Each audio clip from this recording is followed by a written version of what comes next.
Nag-graduate sa Consolasyon College Bacolod sa kurso nga Hotel, Restaurant and Tourism Management si Claire V. Aya Gamboa.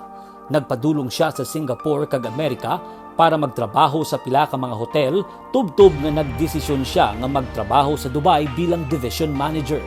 Bangod mas dako pagid ang iya handom sa kabuhi, nagsaylo siya sa Qatar kung sa diin nangin manager siya sa isa ka holdings corporation kag nagsugod man sang trabaho nga business consultancy.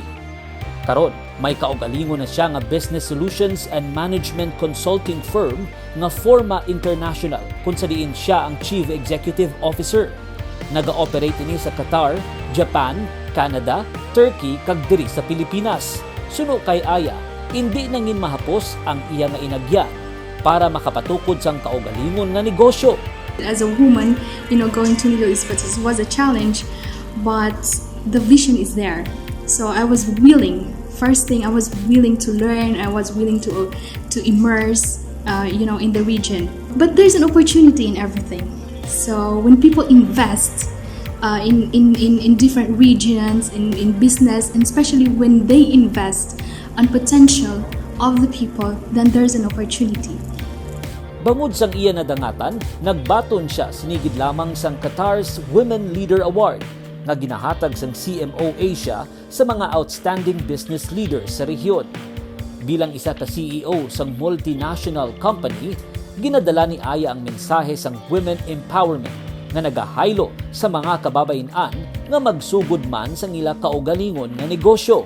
So the first is to encourage and empower women to start their own business and explore their potentials. And the second thing is to invite and also encourage especially the young women to see themselves having equal opportunity as men. And then the third one is for women to be resilient and to rise above adversities. Nagpauli siya sa Bacolod City sang nagligad nga Marso para sa isa ka business trip kag wala na makabalik sa Qatar bangod sang COVID-19 pandemic.